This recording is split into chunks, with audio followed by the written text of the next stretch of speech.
The chandelier sparkled in the lavish foyer, reflecting off polished marble floors.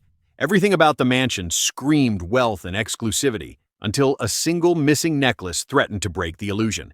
A furious socialite confronted her new maid, certain she'd caught a thief red-handed. But when the real truth emerged, it left everyone gasping, and the aftermath surprised them all. Sunlight streamed through the cathedral windows of Foxdale Manor, illuminating an extravagant living room filled with priceless antiques. In the adjoining hallway, Beatrice Foxdale, a wealthy woman with impeccable style, paced anxiously. Her glossy heels clicked against the floor. She was in her late 40s, with carefully styled platinum hair and a reputation for throwing lavish charity galas.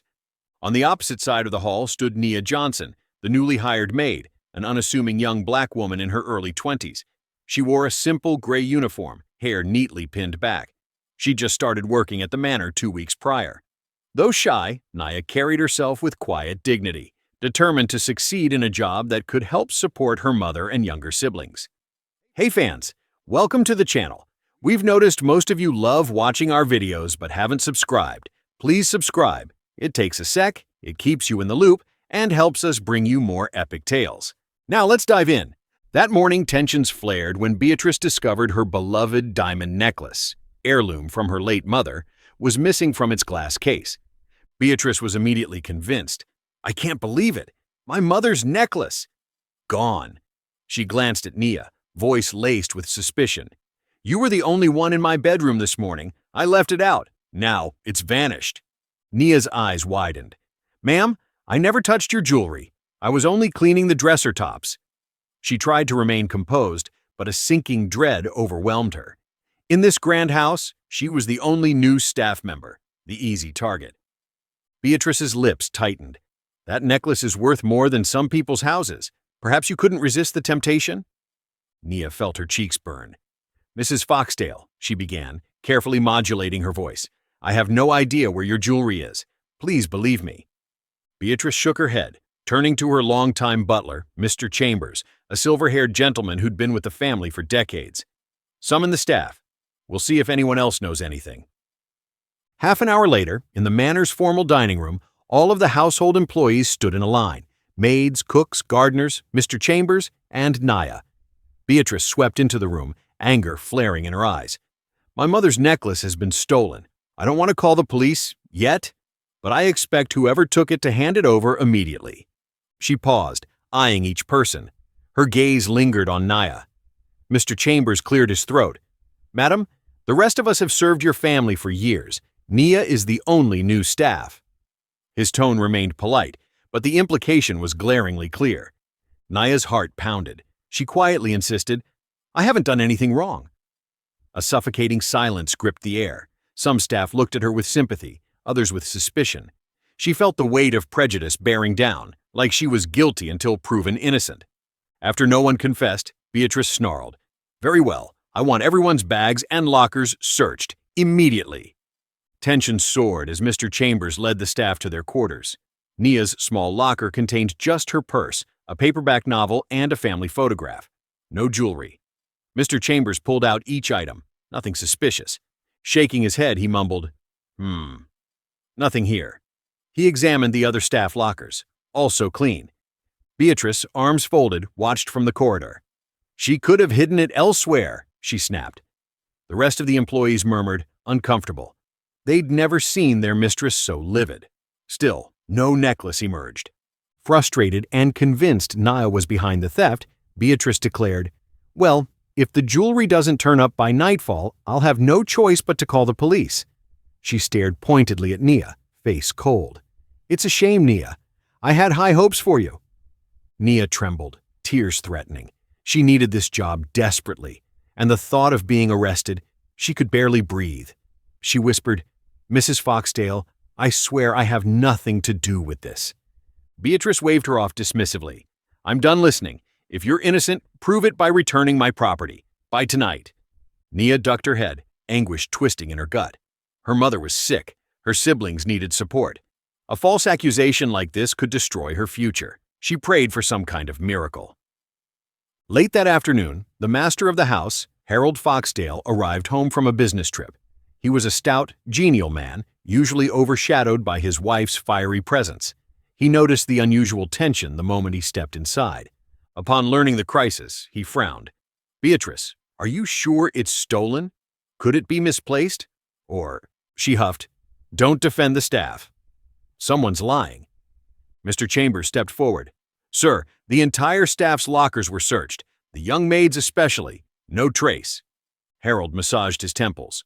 "We must be thorough. If the staff insists it wasn't them, maybe we search the entire estate, top to bottom." He eyed Nia sympathetically, aware of how upset she looked. Nia bowed her head, muttering her thanks for at least being heard. She retreated to her cramped room, tears finally spilling. She had nowhere to turn. Night fell, and the household scoured every inch, cupboards, drawers, and even garden sheds, yet no sign of the diamond necklace. Beatrice, seething, was about to pick up the phone to dial the police. "I've had enough. If you won't confess," she said, eyeing Nia, "then you can face the authorities." But just then, a shrill voice rang out. It was Jessica, Beatrice and Harold's teenage daughter, from upstairs. "Mom! Dad! I found something!" Everyone sprinted to Jessica's bedroom. The wide-eyed 15-year-old pointed to a side table drawer, where the diamond necklace glittered under the lamp. Jessica swallowed. I recognized it after I opened the drawer. I guess it ended up in my room somehow." Nia stood in the doorway, heart pounding with hope. Did this mean she was innocent after all? Bewildered, Harold asked, "Jessica, how on earth did that get there?" He picked up the necklace, his brow furrowed. Jessica shifted uncomfortably. I think Sam took it," she blurted, naming her older brother. "He was complaining about needing money. He must have hidden it here, but I guess he forgot or changed his mind. He's been acting weird." Beatrice's face paled. Sam, their college-aged son, had a reputation for reckless spending. Harold's lips set in a grim line. "Where is Sam?" Jessica shrugged. "Probably out with friends." In a single stroke, the truth was clear. The necklace was never missing because of Nia's wrongdoing. It had been stashed in Jessica's drawer, likely by Sam, since no staff had access there. The household staff stared at Beatrice, waiting for her reaction. Beatrice swallowed, color draining from her cheeks. She turned slowly to Nia, still standing near the door, eyes brimming with anxious relief. I don't know what to say," she muttered, voice trembling with a mix of embarrassment and shame. Nia clasped her hands together, exhaling a shaky breath. She felt vindicated, but also deeply hurt by the ordeal. The entire day she'd been treated like a criminal, her integrity questioned solely because of prejudice and assumption. Harold cleared his throat, stepping toward Nia. "We owe you a huge apology. You've been loyal and honest, and we accused you wrongly. I'm so sorry." Beatrice, head bowed, mumbled, I'm sorry, Nia." Her voice cracked with genuine regret.